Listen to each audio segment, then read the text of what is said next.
Olá pessoal, estamos dando início à nossa disciplina de Anatomia Aplicada à Educação Física. E para começar a aula de hoje, nós iremos tratar sobre os planos e eixos. Então a gente vai dar um foco a mais aí no esqueleto humano. O esqueleto humano, ele tem a função de proteção, de sustentação e de locomoção. Em relação à sua proteção, um exemplo bem simples, nós temos o osso externo e as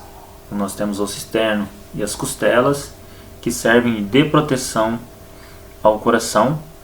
Um exemplo simples de sustentação: o esqueleto humano, ele sustenta a massa muscular. E um exemplo simples de locomoção: se nós não tivéssemos o esqueleto humano, nós simplesmente iríamos só se rastejar.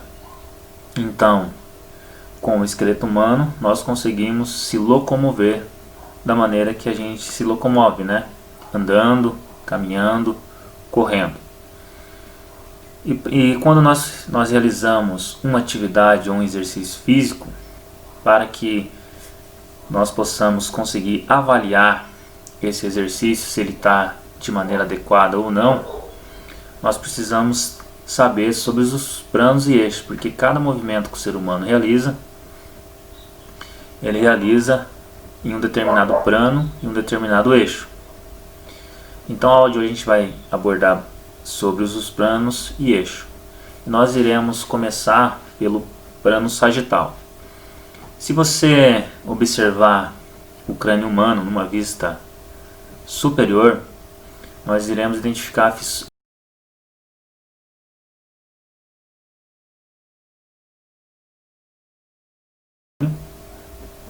Então, no plano sagital, nós imaginamos uma linha que corta esse corpo ao meio, separando lado direito e lado esquerdo.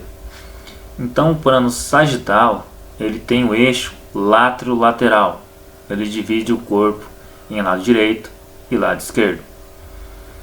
Se você também observar novamente a parte, uma vista superior, o crânio,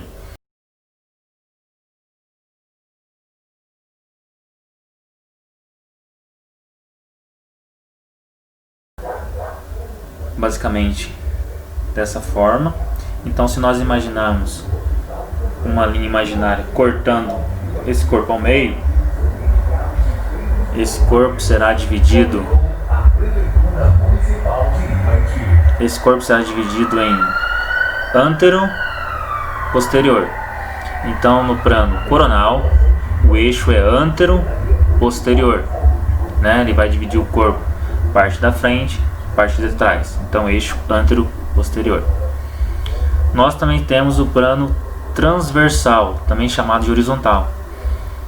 Se no plano sagital eu tive esse corte, e no plano coronal foi esse corte, no plano transversal vai ser um corte também chamado de horizontal, né? Então, plano transversal. Então, se eu corto esse corpo no plano transversal, eu estou separando a parte superior da parte inferior, e o eixo é um eixo longitudinal. Então, nós temos esses três planos: plano sagital no seu eixo lateral, plano coronal no seu eixo antero-posterior e plano transversal no seu eixo longitudinal. E cada plano desses tem os seus eixos, que nem eu falei, e tem os seus movimentos. Então, quais são os movimentos que o corpo humano consegue realizar? O corpo humano consegue realizar flexão de ombro, consegue realizar flexão de cotovelo, consegue realizar abdução de ombro, adução de ombro, consegue realizar flexão de quadril, extensão de quadril, consegue realizar flexão de joelho, extensão de joelho, consegue realizar plantiflexão, consegue realizar rotação, consegue realizar pronação, supinação. Então a gente vai ver quais movimentos são realizados nos seus planos. Geralmente no plano sagital, os movimentos que mais são realizados, são os movimentos de flexão. Então no plano sagital eu tenho flexão do ombro, extensão do ombro. Eu tenho flexão de cotovelo, extensão do cotovelo. Eu tenho flexão de quadril, eu tenho extensão de quadril. E eu tenho extensão de joelho, flexão de joelho. E eu tenho plantiflexão do tornozelo e dorsoflexão do tornozelo. Então esses são os movimentos realizados no plano sagital, no eixo lateral. Agora no plano coronal, no eixo antero-posterior, nós temos basicamente os movimentos de adução e abdução. Então no plano coronal, no eixo antero-posterior, nós temos os movimentos de adução e de abdução e adução de ombro. Nós temos movimentos de adução e abdução do quadril. Agora falando no plano transversal, geralmente nós temos movimentos de rotação. Nós podemos ter um movimento de rotação da cervical, de rotação do tronco. Nós também temos um movimento de pronação e supinação do cotovelo, que também está no plano transversal, no eixo longitudinal. Então temos os planos com seus eixos e com os seus movimentos. Quando você vai analisar um determinado exercício, por exemplo, o exercício de polichinelo, você tem que saber qual vista que você vai analisar.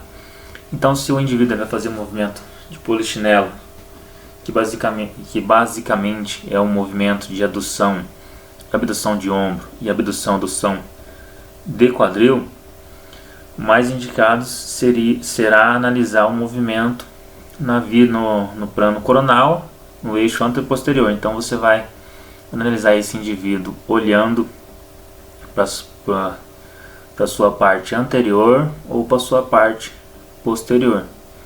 Se nós temos o exercício de agachamento, que envolve flexão de joelho, que envolve o movimento no plano sagital, no eixo lateral, o mais indicado seria analisar o movimento, seria mais indicado analisar o movimento olhando o indivíduo de perfil. Não que não seja necessário analisar o indivíduo no plano coronal também, mas só que em relação ao exercício, primeiramente você analisa ele na visão do seu eixo, na visão do seu plano. Então, o agachamento a gente consegue corrigir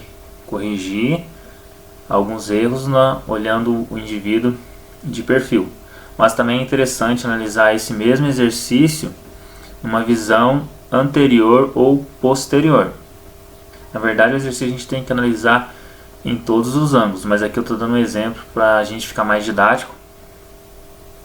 Qual seria a forma mais adequada de analisar o movimento? Mas nós temos que analisar o movimento em todos os ângulos, independente do movimento que for.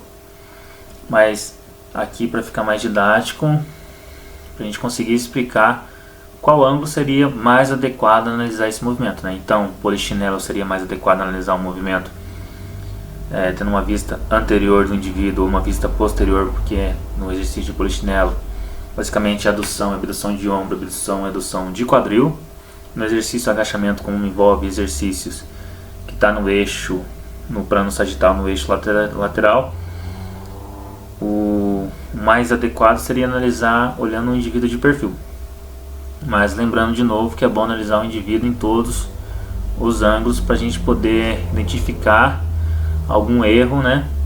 Algum padrão de movimento ali que não está bem adequado para aquele exercício. Então nós temos esses planos e esses eixos e os seus movimentos correspondentes a cada plano e a cada eixo. Beleza? Então vamos aprofundar um pouquinho mais no esqueleto humano. A gente tendo noção também desses planos, desses eixos, a gente consegue identificar o corte de cada peça, porque quando você está estudando anatomia, as peças elas aparecem cortadas. Então é importante que você saiba como que essa peça está apresentada para você entender e conseguir analisar ela. Eu tenho algumas imagens do crânio numa visão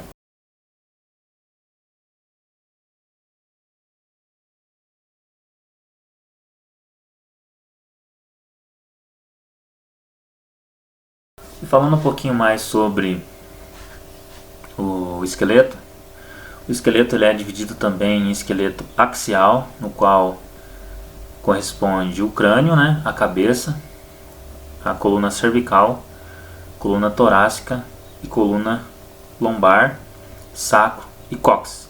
E nós temos o esqueleto apendicular, que corresponde às duas escápulas, os húmeros, né, direito e esquerdo, húmero, osso do braço, direito e esquerdo, rádio una, carpo, metacarpos. E nós temos também na parte de baixo o ilíaco, o fêmur, tíbia, fíbula, tarso, metatarso e as falanges do tarso. Então temos o esqueleto axial e o esqueleto apendicular.